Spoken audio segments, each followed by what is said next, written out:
What's up, y'all? I'm Adrian Williams, and today I'm joined by Angel. Thank you for being here today. Today we're talking about all things spring cleaning, so spring cleaning your expectations. Now, Angel and I used to work together, but she is a powerhouse and influencer when it comes to lifestyle, and I think you have a great opinion that people should hear, so I'm excited to have this conversation with you today. Angel, have you ever had a moment where your life didn't match the timeline that you thought it would, and how did you deal with that?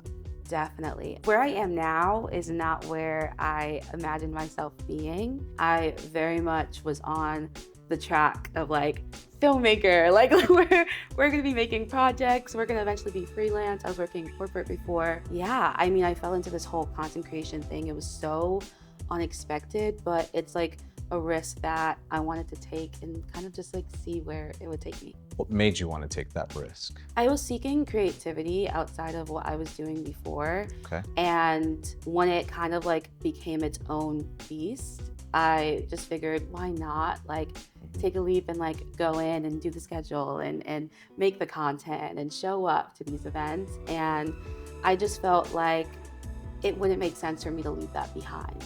So Right. I thought the only way was forward with it. Which is I think a positive mindset to have. I think a lot of folks can relate to this when it comes to taking, this leap of faith or starting something that you have no idea. A lot of people don't take the leap because they're so fearful. Was there anything that made you feel really strong in that emotion and in that feeling to take this leap? What's so crazy is I feel like I never feel 100% like, yes, like it's always scary. It will always be scary. I have accepted that. And I'm learning to like release the control of knowing what the future holds. But I think for me, what keeps me going is when there are certain things that pop up that confirms that I'm in the right space at the right time. Whether it's people saying, hey, like you helped me learn this thing about myself, or you changed my perspective on this. When I'm invited to certain events and I'm like, how did I get in this room? I think in those moments, I'm like, you know what? I am in the right space. I have done the work and I feel like I have the confidence to move forward and keep going. So your expectations of yourself were just to succeed? Yeah. Yeah, It was just to try. Honestly, just to try. Right. And see what happens. And yeah. it worked. It's working. So far, so good. Yeah, so far, so good. I can't complain. Now, Yeah. where do you think most expectations come from? Ourselves or other folks around us? I'm Caribbean. My mom's side is Jamaican. Sit. My dad's side is Say Haitian. less. I'm first gen American. Yeah. So I'm sure they did not come to America thinking my child would make movies. No. There's like 5 careers that you pick when you Yes. come from a Caribbean Oh family. yeah, my mom was like, you are a lawyer. You talk a lot, you're a lawyer. Like that was kind of like her expectation, or she wanted me to be a nurse. When I told them, I was like, I wanna go and I wanna study media arts. I'm going to do a concentration in film and TV production. They were like, are you sure? Like, nah, especially being the oldest, and I'm the oldest of the oldest. Right. There definitely was a lot of pressure riding on the choices that I made because I was an example to my younger siblings. I was an example to my younger cousins. But I always knew that I trusted myself and my ability to keep moving forward and to keep pushing through. And I think there has to be a time when you look at yourself and realize that you have to live for yourself first. And that's kind of how I accepted that despite what they expected of me, that I was gonna do what I wanted to do. No matter what. No matter what. Well, because I think expectations push us into spaces that we don't want to be in. Yeah. And I've found that there's a lot of people that I know personally who've done the thing because it was told to them and they're unhappy. Yeah. And I do think when it comes to creating your own life and paving your own path, you have to listen to your gut and your heart, and you listened. Yeah. And right now, would you say that you are in a space where you are thriving and happy? Oh, completely. I'm so happy with like what I'm doing. I cannot see myself in a suit going to an office, like taking on clients to speak to. This is a suit right here. This is a suit. It's just got a little bit more swag. Little flair. Right. And I'm not talking to a judge, which is totally different. But I've always prioritized my happiness because I knew that if I was happy in what I did, I would work harder. And I think that's really what it is. I know that if I'm passionate about something, I will give it my all. So I always knew that I wanted to go after the thing that I was passionate about. And have you sort of been able to combine the thing that you were passionate about before in your current work? Because I do think there's a duality with what you do in creating, right, for filmmaking.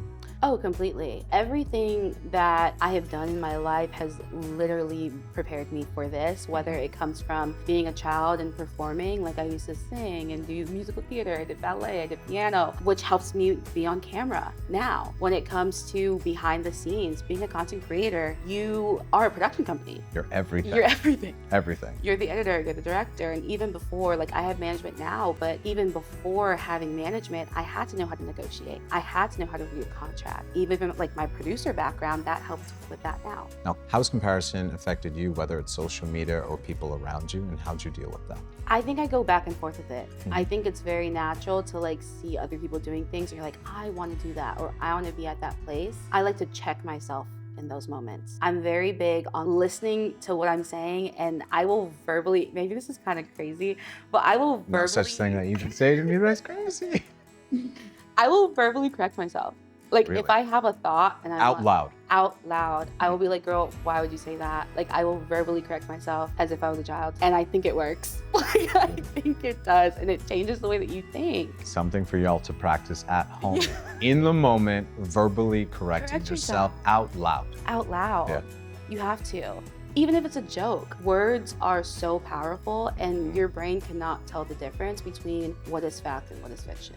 So if you're saying, oh, like that was so stupid, like, no, it wasn't. It was a thought. It's okay. You had a moment. Yeah. That's okay. In those moments where you find yourself comparing yourself, just check yourself and be like, no, like you are where you're meant to be right now, and that's okay. Yes. I do think that sometimes we are watching people in the same space. It is okay to admit you are also inspired Yeah. by someone else. And I do like to differentiate comparison and inspiration, because I do think there are folks who do things in spaces that we are not a part of or want to be a part of. And that's like a true indicator of like, okay, maybe there's something else I would like to gravitate towards or work on. Or wow, they shot this thing in a certain way and I like the way they pieced it together or edited it. I like to use those moments as like, okay, you feel inspired, and since you feel inspired, see if you can also create. Because the curiosity is what keeps us evolving and developing. Completely. Versus stagnant, right? Yes. Being in the same space, feeling really comfortable, and then not growing. Yeah. Versus starting anew, becoming your own boss, paving the way you want it to be, especially when it comes to this space. We were talking about how vast it is. Letting the timeline be created by you versus dictated by someone else. Yeah. I mean, we're all on our own journey and we all need each other in some way, shape, or form to continue to grow. Can you repeat that one more time? That we all need each Yeah. other. We all need each other. It's like one of the most important things because people don't talk about that enough. No. But yes, we all do need each other. It's the only way that we can survive. Yeah. It is. So yeah, in those moments, like you said, where you find yourself comparing it, it could probably be inspiration. And that's okay. Like that's incredible that someone can use their art to inspire you. So I think it's also important on top of that to remind ourselves that we also don't know their reality. I think that we end up comparing ourselves based on whatever we made up about the situation. We're looking at someone's picture, we're looking at someone's video, and we're going, oh, like this is this grand thing. You know what I mean? The stories that we The create. stories we create. You made that up. You don't know. In the your own story. head without confirming. Without I confirming. talk about this with my therapist. Yes. The idea of like, is that what was said or is that what you are making up? Completely. Which is a conversation in itself. But yes, I do think it's worth noting that sometimes we make things up. Sometimes they're not true. And steer away from that because it's so toxic and unhealthy. Oh, completely. We all have our own journey. So just stick to yours and appreciate others. It's okay to cheer on other people and also realize that you are in your own situation. Your own way. So what does it look like to accept that it might just not be your time right now? I feel like I'm always there because I'm that's the truth. You're like, we live there. We live there. We Right. live in her. And this is why I've also like, I always check myself because I'm kind of like a run kind of person. I'm a pick up and go kind of person. I have all these huge goals I'm always running towards. It's very easy for me sometimes to be like, why am I not there yet? And I don't appreciate where I am now. So I have to check myself and be like, girl, look at all that's just happened. You haven't taken a second to appreciate where that is now. To live in that space. Exactly. Before you're on to the next thing. And it's also like I'm so new in the space I'm in. I'm like 2-3 years in now. I feel so grateful where I am now for how long I've been in the space. But it's very easy to slip into well, why am I not here yet? Right. That's unrealistic. You have to go through certain things so that you can grow and you can expand in the space. And if you want something good, it takes time. Well, if that's not a mic drop, I don't know what is. Yes, because great things do take time, right? Like nothing great comes quickly. And I don't think you rush great things. There's a timeline, yes, that we have for ourselves, but I do think it adds an unnecessary pressure. And I do think patience, right? People hear 2 or 3 years, and I think now in society, that seems like a long time. But I don't think that's a long time at all. At all. I think the first year with a lot of things, you're kind of just figuring it out. The second year is about execution. And then year 3, you're like, this is how I'd like this space to be set up. And so then you can dictate at which speed you would like to move. And you already have the tools because you've learned them all in this time, how to move forward. You can't rush things. No. Do you feel like now that you're in this space, and I do think it comes from being an influencer, right? Because a lot of things are associated with trends and what's hot now and the new thing. Do you feel like you still feel that constant pressure, or can you deal with it in a much healthier way now? I feel like I can deal with it in a much healthier way now. Right. I think especially the fact that I just left my full time a year ago. Last year, hectic, crazy. Can you just tell us a little quickly about what your life looked like last year when you were running around? Listen, last year I was sleeping 3 hours a day, going to my work, getting there at 6 a.m., waking up at 4 to get ready to go, working a 12-hour shift, going to like 2-3 events, and then going to sleep to go to work again. And on my weekends, I was filming because I felt so passionately that I was headed in the right direction. Leaving meant you were about to level up. Of course, no one wants to see the person that they're happy to work with leave, but if it means your growth and it means your happiness, boot out. You got to kick them out. That's a positive thing. And we do outgrow some parts of our lives, and that's okay with a lot of jobs. I think there's this pressure that we all constantly feel. Is there advice that you give someone for dealing with the pressures of society, of the workplace, from your family? All the things from the external sources that kind of play into our lives. How do you deal with pressure? Self-care is very important. And I think self-care is more than having a spa day. What do you mean getting a massage? No. I'm like, it's great. And I think that has its own space. But I think self-care starts with evaluating yourself. It starts with therapy. Love a therapist. Shout out to all the therapists taking care of people. It starts with evaluating your life and making sure that you're living for yourself. It's great to have people in your life who support you. And when they give you expectations, it is out of love. They're telling you things that they think is best for you because that is what they know. But you also know yourself more than they do. And you have to trust in yourself and make the right decisions. I think it really is going back to the letting go of control, is that you have to trust that whatever decision you make will work out the way it's supposed to. You cannot control the outcome of what that is. So take risks, take leaps, pour into yourself, take care of yourself, and things will go the way they're supposed to. I love that as advice because failure is just a part of taking risks. And because you don't immediately succeed, which I always think folks want. They want the immediacy of getting it the first time. You don't get it the first time. My journey, especially when it comes to wellness and my own mental health, no, I didn't get it the first time. I've just constantly been learning and pivoting. Use the failure as a tool to teach yourself about the mistakes that you made and how to move forward. Don't harp on the failure. We're supposed to fail.